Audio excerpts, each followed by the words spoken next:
উনুন test of Bengal, সহজে রান্না শেখার ঠিকানা। আপনাদের সাথে আমি পায়েল সরকার। শুরু করছি আজকের রান্না। আজ আপনাদের আমি রান্না করে দেখাচ্ছি রুই মাছের ভাপা, অর্থাৎ রোজকার বা দৈনন্দিনকার রুই মাছের রেসিপির থেকে একেবারে অন্য ধরনের একটা রেসিপি আজ আপনাদের সঙ্গে আমি ভাগ করে নিচ্ছি। ভাপা রান্নাটা আমি সর্ষে বাটা দিয়ে করব, তাই এখানে হাফ টেবিল চামচ কালো সর্ষে আর 1 টেবিল চামচ সাদা সর্ষে, অল্প একটু লবণ আর কাঁচা লঙ্কা দিয়ে আমি বেটে নেব। সর্ষে বাটার সময় তার মধ্যে একটু লবণ আর কাঁচা লঙ্কা দিয়ে বাটলে সর্ষের তেতো ভাব চলে যায়। এখানে 4 পিস রুই মাছ নিয়েছি আর তাতে পরিমাণ মতো লবণ, হলুদ আর কয়েকটা চিড়ে রাখা কাঁচা লঙ্কা আর একটা পেঁয়াজ কুচি দিয়ে সর্ষে বাটা দিয়ে আমি মাখিয়ে নিচ্ছি। আপনারা না চাইলে পেঁয়াজটা দেবেন না, পেঁয়াজটা একেবারে অপশনাল। এবারে দিয়ে দেব 2 টেবিল চামচ সর্ষের তেল। সব মশলার সাথে মাছ খুব ভালো করে মাখিয়ে নিতে হবে। মশলার সাথে মাছ যত ভালো করে মাখানো হবে রান্নার স্বাদ বাড়বে তত বেশি। ভাপা রান্না করতে গেলে আমি দুইভাবে করে থাকি। কোনো সময় কড়াইতে সরাসরিভাবে রান্না করি, আবার কোনো সময় কন্টেনারে রান্না করি। আজকের রান্নাটা আমি একটা স্টিলের টিফিন বক্স বা কন্টেনারে করছি। আর কলা পাতার ফ্লেভার আমার ভীষণ ভালো লাগে। কলা পাতার প্রতি আমার দুর্বলতা খুব বেশি, তাই কলা পাতা দেখলেই হয় আমি কলা পাতায় কোনো কিছু রান্না করি কিংবা কলা পাতায় রান্না করা খাবার খেয়ে থাকি।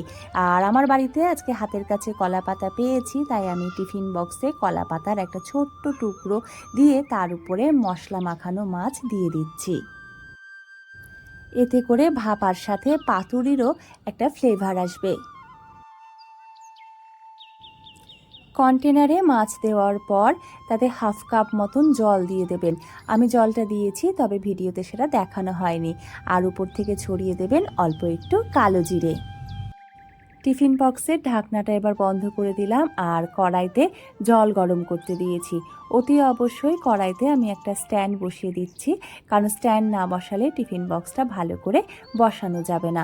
জল গরম হয়ে গেলে এবার টিফিন বক্সটা বসিয়ে দিয়ে ঢাকা দিয়ে দিলাম। আঁচ কমিয়ে আমি প্রায় 10 থেকে 11 মিনিট এইভাবে রান্না করেছি। আর এবারে ঢাকনাটা একবার সরিয়ে দেখে নিচ্ছি যে তলায় জল ছিল কিনা, অর্থাৎ টিফিন বক্সের তলায় যদি জল শুকিয়ে যেত তাহলে কিন্তু রান্নাটা হতো না, এবং এতে করে আবার আমাকে জল দিয়ে আরও 5 মিনিট রান্না করতে হতো। আমি এরপরের আরও 10 মিনিট ঢাকা রেখে দিয়েছিলাম ওই গরম জলের মধ্যেই। এবারে টিফিন বক্সটা আমি খুলে দেখে নিচ্ছি যে মাছটা পুরোপুরি রান্না হয়েছে কিনা। উনুন টেস্ট অফ বেঙ্গল আপনাদের কাছে সব সময় বিভিন্ন ধরনের রান্না খুব সহজে পৌঁছে দিয়ে থাকে। তাই এখনও যারা চ্যানেলটি সাবস্ক্রাইব করেননি তাদের বলবো চ্যানেলটি সাবস্ক্রাইব করে বেল আইকনে গিয়ে অল নোটিফিকেশনটা অন করে উনুনকে করে তুলুন আপনাদের রান্নাঘরের সাথী। আর যারা ফেসবুক থেকে দেখছেন তাদের বলবো পেজটিকে ফলো করে আর লাইক করে রেসিপিগুলো শেয়ার করতে একদম ভুলবেন না, কারণ শেয়ারিং ইজ কেয়ারিং।